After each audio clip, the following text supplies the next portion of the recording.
Arab നാട്ടിലെ ആളുകൾക്ക് falcon പക്ഷികളുടെ സ്നേഹം പറഞ്ഞറിയിക്കാവുന്നതിലും അപ്പുറമാണ്. ഫാൽക്കൺ പക്ഷികളെ പറ്റി പഠിച്ച് ഡോക്ടറേറ്റ് നേടിയ ഏക ഇന്ത്യക്കാരനും ആദ്യത്തെ ഏഷ്യക്കാരനുമായ സുബൈർ മേഡമലാണ് ഇന്ന് നമ്മോടൊപ്പം ഉള്ളത്. നമസ്കാരം. നമസ്കാരം.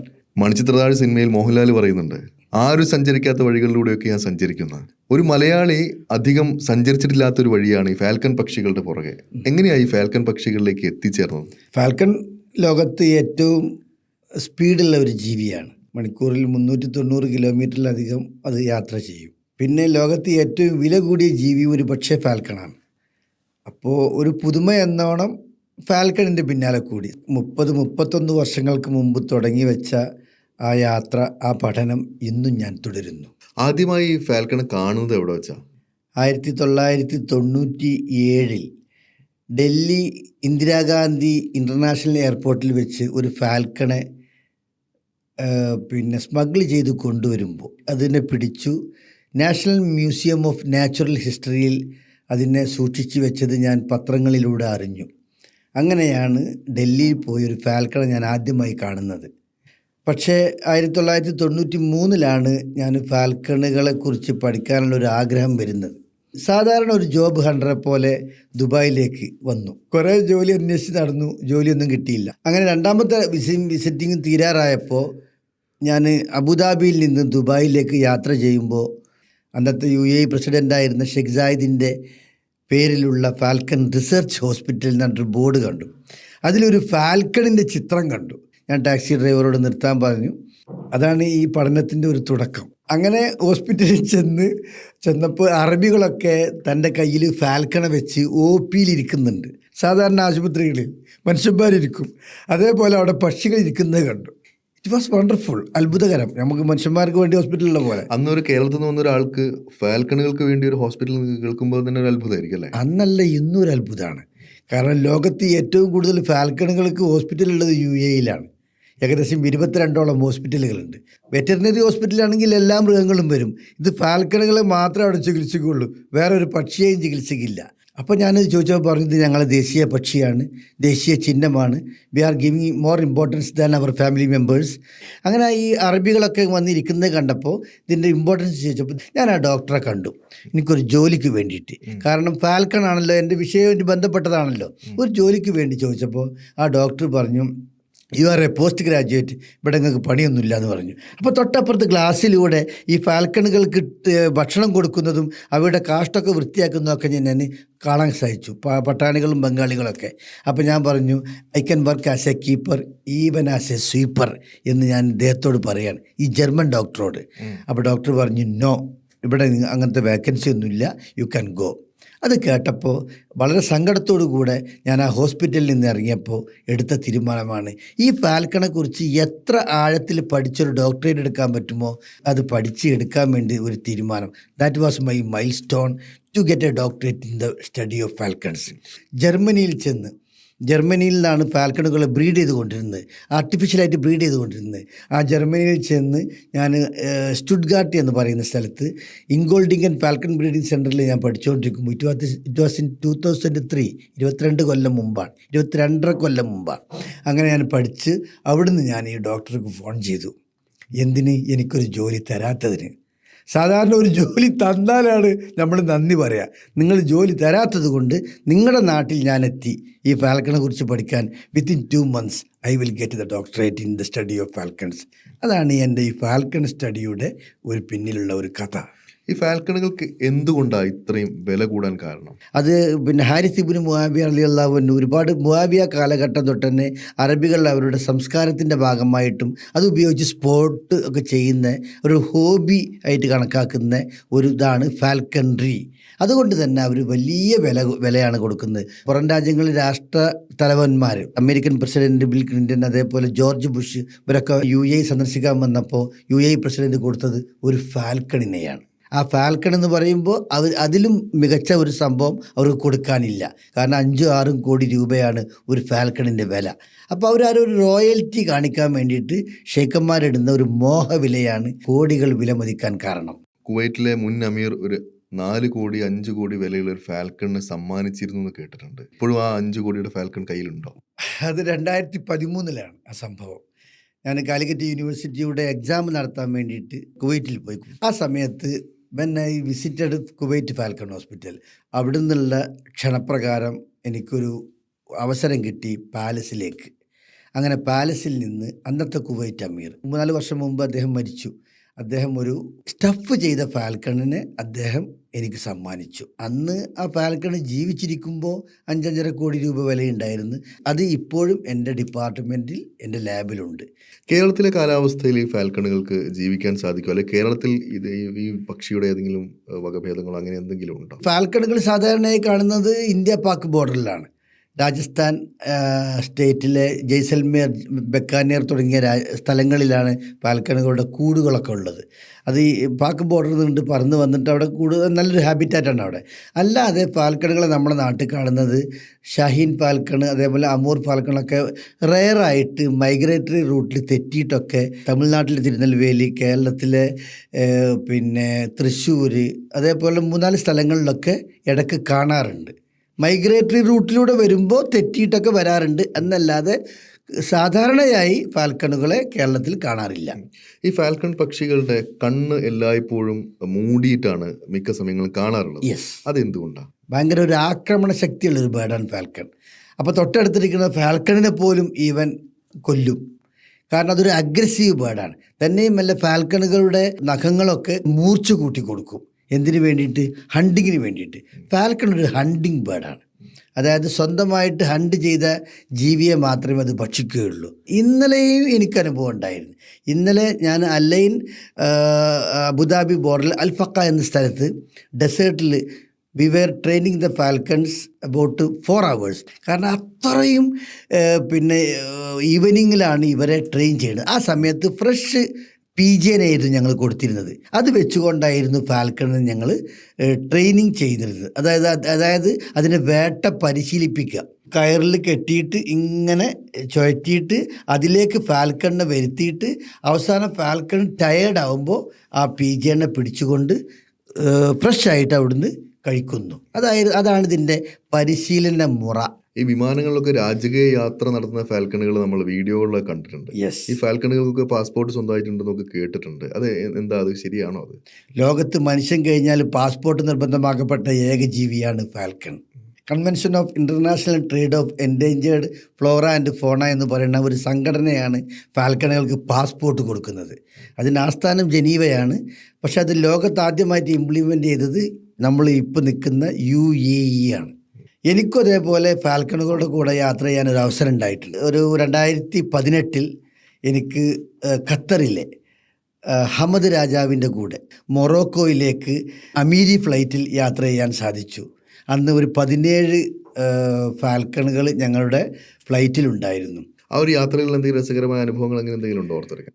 കാസബ്ലാങ്കയിൽ നിന്ന് കുറച്ച് പോയിട്ട് ഗുൽമീമി എന്ന സ്ഥലത്ത് ഒരു ഫാൽക്കൺ ബ്രീഡിംഗ് സെൻറ്റർ എസ്റ്റാബ്ലിഷ് ചെയ്യാൻ വേണ്ടിയിട്ട് കൺസൾട്ടൻ്റായിട്ടായിരുന്നു എനിക്ക് ക്ഷണം. രസകരമായ ഒരു അനുഭവം അവരോട് ചോദിച്ചുകൊണ്ട് പറയാണ്. റോൾസ് റോയ്സ് കാറിലാണ് എന്നെ ദോഹ എയർപോർട്ടിൽ നിന്ന് അവരുടെ ഹോട്ടലിലേക്ക് കൊണ്ടുപോകുന്നത്. രാജാവിൻ്റെ ഹോട്ടലാണത്രേ, എയർപോർട്ടിന് സമീപമുള്ള. റോൾസ് റോയ്സ് കാറൊക്കെ നമ്മൾ കണ്ടിട്ടേ ഉള്ളൂ. നമ്മളതിൽ കയറാൻ അവസരം കിട്ടുകയാണല്ലോ. അങ്ങനെ അതിൽ കൊണ്ടുപോയി ചെന്ന് അറബികളൊക്കെ 2-3 അറബികളുണ്ട്, മൊറോക്കോ നിന്ന് വന്ന അറബികൾ. അവരാണ് എന്നെ ക്ഷണിച്ചിരുന്നത്. ഒരാളുമായും സംസാരിക്കാൻ പാടില്ല, ഒരാളുടെ ഫോണും അറ്റൻഡ് ചെയ്യാൻ പാടില്ല, ഒരാളും ഇങ്ങോട്ട് വന്നാൽ കാണാൻ പാടില്ല. ഇത് രാജാവിൻ്റെ നിർദ്ദേശങ്ങളാണ്. അത് നിങ്ങൾ ലംഘിക്കുകയാണെങ്കിൽ അപ്പം തന്നെ ഫ്ലൈറ്റ് കയറ്റും എന്ന് പറഞ്ഞു. 4-ാം ദിവസം ഏർലി മോർണിംഗിലാണ് ദോഹ ഫ്ലൈറ്റ്, ബിസിനസ് ക്ലാസ്സിൽ. എനിക്ക് തന്ന ടിക്കറ്റ് അങ്ങനെയാണ്. അങ്ങനെ 3-ാമത്തെ ദിവസം രാത്രിയാവുമ്പോൾ ഒരു call, where are you, be ready. പിന്നെ അപ്പോൾ ഞാൻ പറഞ്ഞു എൻ്റെ ടിക്കറ്റ് രാവിലെ 5 മണിക്കാണ് കാസബ്ലാങ്കി. നോ, നമുക്ക് ഒരു 5 മണിക്കൂർ മുമ്പ് പോകണം, വേറൊരു ഫ്ലൈറ്റിന് പോകണം എന്ന് മാത്രമേ പറഞ്ഞുള്ളൂ. അമീരി ഫ്ലൈറ്റിന് പോലും എന്ന് പറഞ്ഞില്ല. അപ്പോൾ ചെന്നപ്പോൾ നോക്കുമ്പോൾ അമീരി ഫ്ലൈറ്റാണ്. രാജാവ് വരുന്നു, കയറുന്നു. അതേപോലെ ഞങ്ങൾ ഒരു 3-4 പേര്, പിന്നെ ഒരു 17 ഫാൽക്കണും. അതിലേറെ രസം അരുണെ, ഫ്ലൈറ്റിൽ 3 മജ്ലിസ്. ഒരു മജ്ലിസ് രാജാവിന്, ഒരു മജ്ലിസ് രാജാവിൻ്റെ കൂടെയുള്ള ആളുകൾക്ക്, ഒരു മജ്ലിസ് ഫാൽക്കണുകൾക്ക്. Incredible journey. അങ്ങനെ പിന്നെ ഒരാഴ്ചയോളം ഗുൽമീമിൽ നിന്നു. ഒരു അഗ്രസീവ് ബേർഡ് ആണെന്ന് പറഞ്ഞല്ലോ. യെസ്. എന്തെങ്കിലും അപകടങ്ങൾ അങ്ങനെ എന്തെങ്കിലുമൊക്കെ ഉണ്ടായിട്ടുണ്ടോ ഈ ഒരു? പഠിക്കുന്ന സമയത്ത് ഇപ്പോൾ ഒരു 10-30 പതിറ്റാണ്ടിലേറെ ഒരുപാട് കൊത്ത് കിട്ടിയിട്ടുണ്ട്. ഫാൽക്കണ് പെട്ടെന്ന് ഈ മാംസത്തോട്, മീറ്റിന് ഭയങ്കര ടേസ്റ്റും ഭയങ്കര അട്രാക്റ്റീവാണ്. എന്ന് വെച്ചാൽ നഖത്തിൽ ഫാൽക്കണ് കൊത്തൂല, പക്ഷെ തൊട്ടപ്പുറത്ത് കൊത്തും. അപ്പോൾ നമ്മളൊക്കെ അടുത്തൊക്കെ ഇരിക്കുകയാണെങ്കിൽ ഫാൽക്കണ് പെട്ടെന്ന് നമ്മളെ കൊത്തും. അപ്പോൾ നിങ്ങൾ ഫാൽക്കണിൻ്റെ തല എപ്പോഴും മൂടിയിടും. അപ്പോൾ നമ്മൾ കയ്യിലെടുക്കുകയാണെന്നുണ്ടെങ്കിൽ ഫാൽക്കണിൻ്റെ തല മൂടിയിട്ടേ നമുക്ക് എടുക്കാൻ പറ്റുള്ളൂ, അല്ലെങ്കിൽ അത് കൊത്തി നമ്മളെ കണ്ണൊക്കെ കൊത്തും. എനിക്ക് പല അനുഭവങ്ങളും ഉണ്ടായിട്ടുണ്ട്. പല ഡെസേർട്ടിൽ നിന്ന് ഇന്നലെ വരെ എനിക്ക് അനുഭവം ഉണ്ടായിട്ടുണ്ട്, അൽഫക്ക ഡെസേർട്ടിൽ നിന്ന്. അപ്പോൾ അതെന്ന് വെച്ചാൽ ഫാൽക്കണ് കൊത്താതിരിക്കാൻ വേണ്ടി നമ്മൾ തല ഹുഡ് എന്ന് തന്നെ പറയാം, ബർഗ, അത് വെച്ച് മൂടിയിട്ട് ബാക്കിൽ ടൈറ്റാക്കി വെക്കും. എന്നിട്ട് ഫാൽക്കൺ എപ്പോഴാണോ കാമാവണ് അപ്പം മെല്ലെ ഊരിയിട്ട് മെല്ലെ അതിനെ കൊണ്ടുവെക്കും. ഭക്ഷണം കൊടുക്കാൻ മാത്രമേ അതിൻ്റെ തല എടുക്കുള്ളൂ. കാരണം ഇത് വെച്ചാൽ ബീക്ക് ഇതാകും, പക്ഷെ നോസ്ട്രിൽ രണ്ടും ഓപ്പൺ ആകും. കാരണം അത് ശ്വസിക്കണ്ടേ. ഇതിന് ഉടമസ്ഥനത് തിരിച്ചറിയോ? Very good question. ഉടമസ്ഥൻ എന്ന് പറഞ്ഞാൽ നമ്മൾ ഹിസ് മാസ്റ്റേഴ്സ് വോയിസ് ഉള്ള HMV, അതേപോലെ ഇതിൻ്റെ ഉടമസ്ഥന് ഭയങ്കര ബോണ്ടാണ്. ആ ഗന്തൂത്തിലെ ഒരു ട്രെയിനിങ് ക്യാമ്പിൽ ഈ ഫാൽക്കണിനെ ഇങ്ങനെ ട്രെയിൻ ചെയ്യുമ്പോൾ ഒരു പ്രാവിനെ കൊടുക്കാൻ വേണ്ടി നോക്കുമ്പോൾ ഫാൽക്കൺ ആ പ്രാവിനെ ഈ ഇവരെടുത്ത് വാങ്ങിച്ചില്ല. അവൻ്റെ സ്വന്തം ഓണർ വന്നിട്ട് അത് കൊടുത്തപ്പോഴാണ് അത് വാങ്ങിച്ചത്, തിന്നത്. അത്ര ഭയങ്കര ബോണ്ടാണ് ഫാൽക്കണിന് തൻ്റെ യജമാനോട്. ഈ ഫാൽക്കണിൻ്റെ സൗന്ദര്യം എന്തൊക്കെ മാനദണ്ഡങ്ങളാണ് അതിനുള്ളത്? ഫാൽക്കണിൻ്റെ സൗന്ദര്യം സാധാരണഗതിയിൽ സേക്കർ ഫാൽക്കണുകളാണ് അറബികൾ ഇവിടെ ഉപയോഗിക്കുന്നത്. അതിന് നല്ല ഭംഗിയാണ്. പുറത്തുള്ള ഫെദറിൻ്റെ ഭംഗി ഭയങ്കരമാണ്. ആ ഭംഗി നോക്കിയിട്ടാണ്, അതാണ് ഒരു ക്രൈറ്റീരിയ. രണ്ടാമത്തെ, അതിനെ വിട്ടിട്ട് 8 സെക്കൻഡ് കൊണ്ട് 1 കിലോമീറ്റർ പറന്നെത്തും. ഇത് വളരെ വേഗത്തിൽ സഞ്ചരിക്കാൻ പറ്റുന്ന ഒരു പക്ഷിയാണെന്ന് കേട്ടിട്ടുണ്ട്. ഇതിന്റെ ആ ഒരു വേഗത എത്രത്തോളം ഉണ്ടാവും? വേഗത എന്ന് പറഞ്ഞാൽ ഇപ്പോൾ 380 കിലോമീറ്റർ ആയിരുന്നു സാധാരണ അതിന് പറഞ്ഞിരുന്നത്. ഇപ്പോൾ 390 കിലോമീറ്റർ 1 മണിക്കൂറിൽ. That is more than the speed of bullet train in Germany. കാറ്റില്ലെങ്കിൽ ഇത് മേൽഭാഗത്ത് നിന്ന് താഴോട്ട് ഭയങ്കര സ്പീഡിൽ റാഞ്ചും. അതിന് സ്റ്റൂപ്പിംഗ് എന്നാണ് പറയുക. കിലോമീറ്ററുകൾക്ക് അപ്പുറമുള്ള ഇരയെ കാണാനുള്ള കപ്പാസിറ്റി ഉണ്ട്.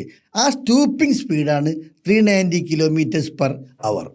എത്ര ഭാരമുള്ള ജീവികൾ വരെ അതിന് എടുക്കാൻ പറ്റും? ഭാരമുള്ള ജീവികൾ എന്ന് പറയുമ്പോൾ മാനിനെ വരെ ഫാൽക്കണ് പൊക്കാൻ ശ്രമിച്ച വീഡിയോ യൂട്യൂബിൽ കാണാം. ഒരു ഫാൽക്കണിൻ്റെ വെയിറ്റ് മാക്സിമം 1.65 കിലോഗ്രാംസേ വരുള്ളൂ. അപ്പോൾ അതിൻ്റെ എത്ര ഇരട്ടിൻ്റെ ഒരു മാന്? 10 ഇരട്ടിനേക്കാളും കൂടുതലുണ്ടാവും. ആ മാനിനെ കൊന്നിട്ട് ഇടും. അതിൻ്റെ സെർവിക്കൽ വെർട്ടിബ്രയാണ് ഈ ഫാൽക്കൺ പൊട്ടിക്കുന്നത്. അതായത് കഴുത്തിലെ കശേരുക്കൾ പൊട്ടിച്ചിട്ട് അതിനെ കൊല്ലും. ഒറ്റപ്പെട്ടു പോയൊരു മനുഷ്യൻ മരുഭൂമിയിലൂടെ യാത്ര ചെയ്യാമെന്ന് വിചാരിക്കുക. ഒരു ഫാൽക്കണുമായിട്ട് ഒരു നേരിട്ട് കാണുകയും ഫാൽക്കൺ ആക്രമിക്കാൻ വരികയും ചെയ്യുമെന്ന് വിചാരിക്കുന്നു. മനുഷ്യൻ രക്ഷപ്പെടാനുള്ള സാധ്യത എത്രത്തോളമാണ്? That is depends. പക്ഷെ ഫാൽക്കണുകൾ സാധാരണ മനുഷ്യന്മാരെ ആക്രമിക്കാറില്ല. ഫാൽക്കണുകൾ ആനിമൽസിനെ ആക്രമിക്കാറുള്ളൂ. മറ്റുള്ള ജീവികളുണ്ടല്ലോ, ബേഡ്സാണ് അതിന് ഇഷ്ടം. എങ്കിൽ പോലും റാബിറ്റ്, മറ്റുള്ള ആനിമൽസിനൊക്കെ കൊന്നു തിന്നാറുണ്ട്. ഞാൻ മനസ്സിലാക്കിയെടുത്തോളം ലോകത്ത് ആദ്യമായിട്ട് ഫാൽക്കണുകളുടെ ശബ്ദം റെക്കോർഡ് ചെയ്ത ആൾ താങ്കൾ കൂടിയാണ്. 15ഓളം വ്യത്യസ്തമായിട്ടുള്ള ശബ്ദങ്ങൾ താങ്കൾ റെക്കോർഡ് ചെയ്തിട്ടുണ്ട്, ഞാൻ വായിച്ചിട്ടുണ്ട്. അവരെന്താ സംസാരിക്കുന്നത്? ശരി, ഫാൽക്കണുകൾ മനുഷ്യന്മാരെ പോലെ തന്നെ സംസാരിക്കുന്നു. അവർ ഒരു ഇരയെ കാണുമ്പോൾ അതിനെ പിടിക്കാൻ വേണ്ടിയിട്ടുള്ള ഓട്ടത്തിൽ ഒരു ശബ്ദം ഉണ്ടാക്കും. അതേപോലെ അതിനെ സൂക്ഷിക്കുന്ന കൂടിനെ ആക്രമിക്കാൻ ആരെങ്കിലും വരുമ്പോൾ അതിന് ആ ടെറിട്ടറി കീപ്പ് ചെയ്യാൻ വേണ്ടി ഒരു ശബ്ദം ഉണ്ടാക്കും. ഇണയെ കാണുമ്പോൾ വേറൊരു ശബ്ദം ഉണ്ടാക്കും. ഹംഗ്രി ആകുമ്പോൾ ഭക്ഷണം വിശക്കുമ്പോൾ മറ്റൊരു ശബ്ദം ഉണ്ടാക്കും. അങ്ങനെ നമ്മൾ മനുഷ്യന്മാരുണ്ടാകുന്ന ശബ്ദങ്ങളൊക്കെ ഫാൽക്കണുകൾ മറ്റ് ജീവികളെ പോലെ തന്നെ ഉണ്ടാക്കുന്നുണ്ട്. 2003 ആ സംഭവം. ദുബായ് ഭരണാധികാരിയുടെ സെക്രട്ടറി ആയിരുന്ന അസ്ലം മുഹിയുദ്ദീൻ, ഇന്നത്തെ crown prince his highness Sheikh Hamdan bin Mohammed Rashid Al മക്തൂമിൻ്റെ മർമൂമിലെ പാലസിൽ ഫാൽക്കണുകളുടെ 15 തരം ശബ്ദം റെക്കോർഡ് ചെയ്ത് സോണോഗ്രാം ചെയ്യാൻ എനിക്ക് അവസരം കിട്ടി 22 വർഷം മുമ്പ്. അതിനുശേഷം പിന്നെ ഞാൻ അദ്ദേഹത്തെ കണ്ടിട്ടില്ല. അതിപ്പം ലോകത്ത് പല സ്ഥലത്തും അത് ഉപയോഗിക്കുന്നുണ്ടെന്ന് ഞാൻ കേട്ടിട്ടുണ്ട്. ഇപ്പം അതിനുശേഷം പിന്നീട് ആരും അത് ചെയ്തിട്ടില്ലേ? ഇല്ല എന്നാണ് എൻ്റെ അറിവ്. ഇത് അന്ന് അസ്ലം അതിനുള്ള സൗകര്യം ചെയ്തു തന്നുകൊണ്ട് എനിക്ക് അദ്ദേഹം അതിൻ്റെ ക്യാമറയും തന്നു. വലിയ ഷെയ്ക്കിൻ്റെ വലിയ വിലപിടിപ്പുള്ള ക്യാമറയും അത് റെക്കോർഡ് ചെയ്യാൻ തന്നു. എന്നതിന് ശേഷം അന്നൊന്നും സോണോഗ്രാം സോഫ്റ്റ്വെയർ ഇല്ല.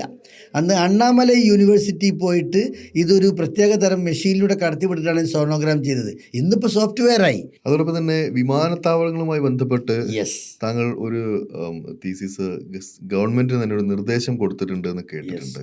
അതെന്തായിരുന്നു? ഇപ്പോൾ അതിൻ്റെ സ്റ്റാറ്റസ് എന്താണ്? മോർ ദാൻ 10 years ബാക്ക് ആ സമയത്ത് നമ്മുടെ കാലിക്കറ്റ് എയർപോർട്ടിൽ ഒരു എയർ ഇന്ത്യ വിമാനത്തിന് എൻജിൻ കത്തി. അതിൻ്റെ റൈറ്റ് എൻജിൻ കത്തി. അത് കോടികളുടെ നഷ്ടമുണ്ടാക്കി. നിങ്ങളെല്ലാവരും അറിഞ്ഞിട്ടുണ്ടാവും. അതിൽ 172 യാത്രക്കാരുണ്ടായിരുന്നു. അങ്ങനെ അത് കത്തി എന്നറിഞ്ഞപ്പോൾ അതിന് ചെന്നൈയിൽ നിന്നും ബാംഗ്ലൂരിൽ നിന്നും ഡൽഹിയിൽ നിന്നൊക്കെ എക്സ്പേർട്സ് വന്നിട്ട് നോക്കിയിട്ട് പറഞ്ഞു അതൊരു ബേർഡ് ഹിറ്റായിരുന്നു എന്ന് പറഞ്ഞു. അവരോട് അതിൻ്റെ അവശിഷ്ടങ്ങൾ കൊണ്ടുവരാൻ ഞാൻ പറഞ്ഞു. അങ്ങനെ എയർപോർട്ട് അതോറിറ്റി ഓഫ് ഇന്ത്യൻ്റെ വണ്ടിയിൽ അവരതിൻ്റെ അവശിഷ്ടങ്ങളെ ഒരു കവറിലാക്കി കൊണ്ടുവന്നു. അത് കണ്ട ഉടനെ ഞാൻ പറഞ്ഞു this is not a bird എന്ന് പറഞ്ഞു. അപ്പോൾ അവർ പറഞ്ഞു അതെന്താ, ബാംഗ്ലൂരിൽ നിന്നും ചെന്നൈയിൽ നിന്നൊക്കെ വന്ന ആളുകൾ എക്സ്പേർട്സൊക്കെ അത് ബേർഡാന്ന് പറഞ്ഞല്ലോ, അതയക്കാം, ഞാനത് DNA സീക്വൻസിങ് വഴി നിങ്ങൾക്ക് തെളിയിച്ച് തരാം ഇതൊരു പക്ഷിയല്ല എന്നുള്ളത് എന്ന് പറഞ്ഞു. അതെന്തുകൊണ്ടാണെന്ന് ചോദിച്ചു. ഞാൻ എനിക്ക് അവശിഷ്ടം നോക്കിയപ്പോൾ അതിൽ പിന്നെ ഫറുണ്ടായിരുന്നു. ബേഡ്സിന് ഫറ് ഉണ്ടാവില്ല, തൂവലേ ഉണ്ടാവുള്ളൂ. അത് മറ്റ് മൃഗങ്ങൾക്കാണ് രോമം ഉണ്ടാവൽ. പല്ലുണ്ടായിരുന്നു, ബേഡ്സിന് പല്ലുണ്ടാവില്ല. അങ്ങനെ ഞാൻ ഈ അവശിഷ്ടങ്ങൾ ഒറ്റ നോട്ടത്തിൽ തന്നെ അത് ബേഡല്ല എന്ന് പറഞ്ഞു. അത്ര ഞാൻ പറഞ്ഞുള്ളൂ, തൊടാൻ നിന്നിട്ടില്ല. അപ്പോൾ അവർ എന്നെ തർക്കിച്ചു. ഉടനെ ഞാൻ എയർപോർട്ട് അതോറിറ്റി ഓഫ് ഇന്ത്യൻ്റെ ആ വണ്ടിയിൽ എയർപോർട്ടിൽ പോയി വീണ്ടും അവശിഷ്ടങ്ങൾ കളക്ട് ചെയ്തു. അങ്ങനെ ഞാൻ സമർത്ഥിച്ചു this is not a bird. അപ്പോൾ അവർ ചോദിച്ചു എങ്ങനെ ആകാശത്ത് ബേർഡല്ലാത്തൊരു ജീവി വരിക? അപ്പോൾ അവിടെ ചോദ്യം നല്ലൊരു ജെനുവിൻ ക്വസ്റ്റ്യനാണ്. ആകാശത്ത് വരും, ബാറ്റ് വരും, വവ്വാൽ ഒരു ബേർഡല്ല, അതൊരു ഫ്ലൈയിങ് മാമ്മലാണ്. പക്ഷെ അത് വവ്വാലുമായിരുന്നില്ല. പിന്നെ എങ്ങനെ ഒരു ആനിമൽ, ഭൂമിയിൽ നടക്കുന്ന ഒരു ആനിമൽ എങ്ങനെ ആകാശത്ത് വന്നിട്ട് എഞ്ചിന് പ്രശ്നം ഉണ്ടാക്കും എന്നൊരു ചോദ്യം അവർ ചോദിച്ചു. It was A genuine question. ഇതൊരു ടോഡി കാറ്റായിരുന്നു. ഈ പിന്നെ കള്ളുകുടിയൻ വെരുക്, ടോഡി കാറ്റ്. അത് എങ്ങനെയാണ് സംഭവം എന്ന് വെച്ചാൽ ഈ ഫ്ലൈറ്റ് ടേക്ക് ഓഫ് ചെയ്യുമ്പോൾ ഈ ടോഡി കാറ്റ് റൺവേൻ്റെ ഒരു മൂലയിലൂടെ ഇങ്ങനെ പോവുകയാണ്. ആ സമയത്ത് ഇതിൻ്റെ പ്രൊപ്പല്ലർ 2 സൈഡിനുമുണ്ട്. അപ്പോൾ ഒരു എൻജിനിലുള്ള പ്രൊപ്പല്ലർ ഈ ഏതൊരു ബേർഡിനെയും വിമാനം പൊങ്ങുമ്പോൾ പ്രൊപ്പല്ല് ഒരു 10 മീറ്റർ അപ്പുറത്തുള്ള സാധനത്തിനെ വലിച്ചെടുക്കാനുള്ള കപ്പാസിറ്റി ആർക്കുണ്ട്? ഈ പ്രൊപ്പല്ലറിനുണ്ട്. അപ്പോൾ ഈ ടോഡി കാറ്റ് ഇങ്ങനെ പോകുമ്പോൾ വിമാനം ടേക്ക് ഓഫ് ചെയ്യുമ്പോൾ ഇത് സക്ക് ചെയ്തെടുത്ത് അത് ഫാനിൽ കുടുങ്ങി കത്തി ആകാശത്ത് നിന്ന്. അങ്ങനെയാണ് ആ എൻജിൻ കത്തുന്നത്. It was true. അങ്ങനെ എയർപോർട്ട് ഡയറക്ടർ അന്ന് എന്നോടൊരു പ്രപ്പോസൽ കൊടുക്കാൻ വേണ്ടി പറഞ്ഞു. ഇത്തരം പ്രശ്നങ്ങൾ ഇല്ലാതിരിക്കാൻ വേണ്ടിയിട്ടൊരു പ്രപ്പോസൽ. അങ്ങനെയാണ് ഞാൻ KC വേണുഗോപാലിൻ്റെ അദ്ദേഹത്തിൻ്റെ ആലപ്പുഴയിലുള്ള വസതിയിൽ പോയിട്ട് ഞാനത് കൊടുക്കുന്നത്. എന്തായിരുന്നു അന്ന് സമർപ്പിച്ചിരുന്ന റിപ്പോർട്ട്? ഇങ്ങനെയുള്ള പ്രശ്നങ്ങൾ പിന്നെ നമുക്ക് എങ്ങനെ നേരിടാം. അപ്പോൾ ഈ ബേഡ്സിനെ നമ്മൾ തുരത്തണം, മറ്റുള്ള ജീവികളെ നമ്മൾ തുരത്തണം. അതിന് വേണ്ടിയിട്ടുള്ള സൗണ്ട് പ്രൊഡ്യൂസിങ് പ്രൊജക്ടേഴ്സ്, അങ്ങനത്തെ കുറേ സംഭവങ്ങൾ നമ്മളതിൽ പറഞ്ഞുകൊണ്ട് നല്ലൊരു പ്രപ്പോസൽ കൊടുത്തു. എനിക്ക് ഡൽഹിയിൽ ഒരു മീറ്റിംഗ് അറേഞ്ച് ചെയ്തിരുന്നു. അങ്ങനെ ഡൽഹി പോയിട്ട് അവിടുത്തെ കൺസേൺഡ് അതോറിറ്റീസിനെ കണ്ടു, ഒരു പ്രസൻറ്റേഷൻ നടത്തി. പക്ഷേ പിന്നെ ഒന്നും ഭരണം മാറിയപ്പോൾ പിന്നെ ഒന്നും നടന്നില്ല. അതെങ്ങനെയാണ് വിമാനത്താവളത്തിന്റെ സുരക്ഷയ്ക്ക് ഫാൽക്കണുകളെ ഏതെങ്കിലും തരത്തിൽ ഉപയോഗിക്കാൻ പറ്റുമെന്നാണോ? You said it. Very good question, very good response. ഈ ബുർജ് ഖലീഫയുടെ ടോപ്പിൽ പക്ഷികൾ കാഷ്ടിക്കുന്നത് ക്ലീൻ ചെയ്യുന്നത് ഫാൽക്കണുകളെ ഉപയോഗിച്ചാണ്. ഈ ഫാൽക്കണുകളെ മുകളിലോട്ട് പറത്തിവിട്ട് പക്ഷികൾ അവിടെ കാഷ്ടിക്കാതിരിക്കാനുള്ള ഒരു മെത്തേഡ് ഈ ഫാൽക്കണുകൾ ഉപയോഗിച്ച് ചെയ്യുന്നത് ഞാൻ നേരിട്ട് കണ്ടതാണ് ഇവിടെ ദുബായിൽ വെച്ച്, ബുർജ് ഖലീഫയിൽ. അങ്ങനെ ഉള്ള ഒരു ടെക്നോളജി ഉള്ളത് കൊണ്ട് ഈ ഫാൽക്കണുകൾ കൊണ്ട് പക്ഷികളുടെ ഹിറ്റ്, വിമാനത്തിന് വരുന്ന ഹിറ്റ് തടയാൻ പറ്റുമെന്നാണ് ഞാൻ കൊടുത്ത പ്രപ്പോസൽ. അത് എത്രത്തോളം ശാസ്ത്രീയമായ ഒരു പിൻബലം അതിനുണ്ട്? ശാസ്ത്രീയമായ പിൻബലം എന്ന് പറഞ്ഞാൽ കേരളത്തിലൊന്നും നടപ്പാവുമെന്ന് തോന്നുന്നില്ല. കാരണം ഫാൽക്കണുകൾക്ക് വസിക്കാൻ കേരളത്തിൽ തന്നെ അനുകൂല സാഹചര്യമല്ല. അറബ് വംശജരുമായിട്ടൊക്കെ അടുത്ത ബന്ധം പുലർത്തുന്നതിൻ്റെ ആ ഒരു രഹസ്യം എന്താ? ഫാൽക്കണുകളെ ഇഷ്ടപ്പെട്ടത് കൊണ്ടാണ് എനിക്ക് അറബികളോട് കൂടുതൽ ബന്ധം വന്നത്. തന്നെയല്ല ഈ അറബി ഭാഷ, ഞാനൊരു അറബി ലിറ്ററേച്ചർ പഠിച്ച ആളൊന്നുമല്ല. ഈ കൊളോക്കിയൽ ലാംഗ്വേജ് അറബികൾ കൂടെ നിന്നുകൊണ്ട് പഠിച്ചുണ്ടാക്കിയതായതുകൊണ്ട് അവരോട് കമ്മ്യൂണിക്കേറ്റ് ചെയ്യാൻ നല്ല എളുപ്പം. ഇപ്പം ഞാൻ താമസിക്കുന്ന അറബി മാത്രമേ അറിയുള്ളൂ. അയാളോട് കമ്മ്യൂണിക്കേറ്റ് ചെയ്യണ അതിൻ്റെ ബുദ്ധിമുട്ട് എനിക്ക് മാത്രമേ അറിയുള്ളൂ. കാരണം അത്രയും പ്രയാസമാണ്. ഇനിയിപ്പോൾ എന്താ നമ്മുടെ കേരളത്തിൽ ഈ ഒരു ഫാൽക്കൺ പഠനത്തെ കുറച്ചും കൂടി സീരിയസ് ആയി കാണേണ്ടതുണ്ടോ? ഒക്കെ അതിനു വേണ്ടി എന്തെങ്കിലുമൊക്കെ ചെയ്യാൻ ഉദ്ദേശിക്കുന്നു? ഞാനിപ്പോൾ കാലിക്കറ്റ് യൂണിവേഴ്സിറ്റിയിൽ ഒരു ഇൻ്റർനാഷണൽ ഏവിയൻ റിസർച്ച് സെൻറ്റർ എന്ന ഒരു പ്രോജക്റ്റ് 2019 മുതൽ തുടങ്ങി വെച്ചു. അതായത് നമ്മൾ കാലിക്കറ്റ് യൂണിവേഴ്സിറ്റിയും കേരള വെറ്ററിനറി യൂണിവേഴ്സിറ്റിയും കൂടെയുള്ള ഒരു ജോയിൻറ്റ് ഇനീഷ്യേറ്റീവാണ്. ഇന്ത്യയിൽ ആദ്യമായിട്ടാണ് ഇങ്ങനത്തെ ഒരു പക്ഷി ഗവേഷണ കേന്ദ്രം. അതിൻ്റെ ഒരു വിപുലമായ ഓഫീസും കാര്യങ്ങളൊക്കെ ബിൽഡിങ്ങും കാര്യങ്ങളൊക്കെ നമ്മുടെ യൂണിവേഴ്സിറ്റിയിൽ കാലിക്കറ്റിൽ വരുന്നുണ്ട്. അപ്പോൾ അതിനോട് ബന്ധപ്പെട്ട് എന്തെങ്കിലുമൊക്കെ ഗവേഷണ കാര്യങ്ങൾ ആക്കിയിട്ട് നമ്മളെ നാട്ടിൽ നിന്ന് യു എയിൽ നിന്ന് നാട്ടിലേക്കും സ്റ്റുഡൻറ്റ് എക്സ്ചേഞ്ചും ഫാക്കൽറ്റി എക്സ്ചേഞ്ചൊക്കെ നടത്താൻ പറ്റുകയാണെങ്കിൽ ഗ്രേറ്റ്. എന്തായാലും എല്ലാ ഡ്രീംസും ഫുൾഫിൽ ആവട്ടെ. വളരെ സന്തോഷം. ഈ സ്ക്രോൾ ദുബായ് ചാനലിൻ്റെ കൂടെ എനിക്ക് എൻ്റെ പഠന കാര്യങ്ങൾ ഷെയർ ചെയ്യാൻ സാധിച്ചതിലും അരുൺ പാറാട്ടിൻ്റെ കൂടെ ഒരുപാട് സമയം സ്പെൻഡ് ചെയ്യാൻ സാധിച്ചത് വളരെ സന്തോഷിക്കുന്നു. I am very happy to be here today. Thank you so much.